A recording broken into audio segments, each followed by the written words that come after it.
বুখারী শরীফের হাদিস, রাসূল সাল্লাল্লাহু আলাইহি সাল্লাম বলেছেন, ইয়ানজিলুল্লাহু তাবারাক তাআলা ইলা সামাঈদ দুনিয়া ফি কুল্লি লাইলিন হিনা ইয়াবকা সুলুসাল লাইলিল আখির। রাসূল সাল্লাল্লাহু আলাইহি সাল্লাম বলেছেন, রাত্রি যখন গভীর হয়ে যায় আল্লাহ রাব্বুল আলামিন দুনিয়ার আসমানে নেমে আসেন। আসমান কয়টা বলেন তো? 7টা।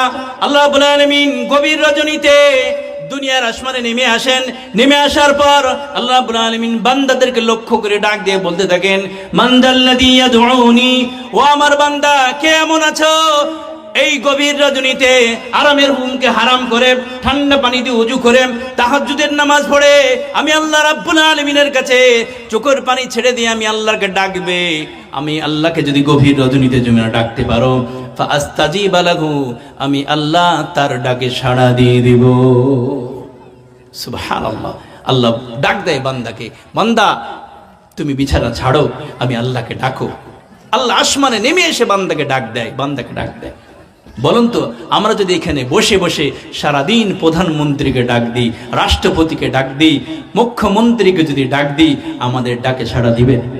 বলি দিবেন। অথচ মহান রব্বুল আলামিন তিনি বলছেন, বান্দা আমাকে তুমি যদি ডাকতে পারো, আমি আল্লাহ আরশ মহল্লায় বসে আমি তোমাকে স্মরণ করবো। বলে সুবহানাল্লাহ।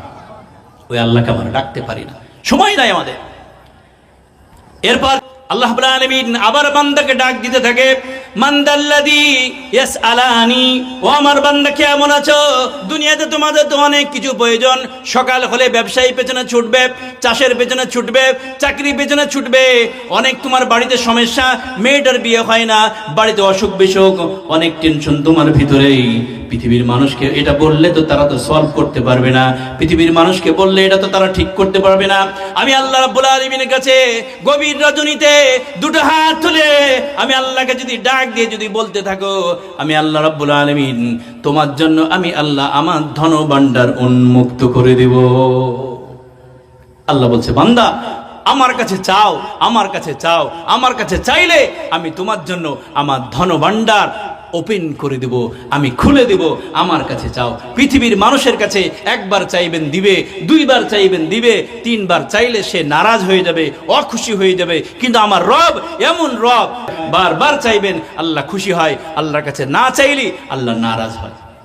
দুনিয়ার ভিতরে আমাদের কত টেনশন, কত চাওয়া পাওয়া, কত অসুবিধা, এরপরেও আমরা আল্লাহকে কেন্দ্র ডাকতে পারি না, সময় না।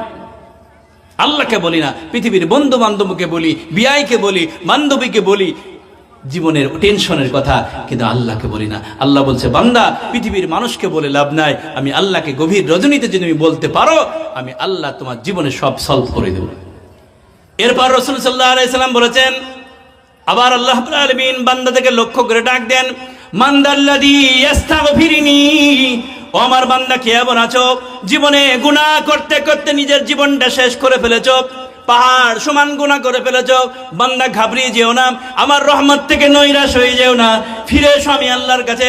গভীর রজনীতে ঠান্ডা পানি দিয়ে ওযু করে তাহাজ্জুদের নামাজ পড়ে আমি আল্লাহর কাছে যদি ক্রন্দন করতে পারো, আমি আল্লাহর কাছে ক্ষমার মতো ক্ষমা যদি চাইতে পারো, ফাআস্তাগফির লাহু, আমি আল্লাহ তোমার জীবনের সব গুনাহগুলো মাফ করে দিব।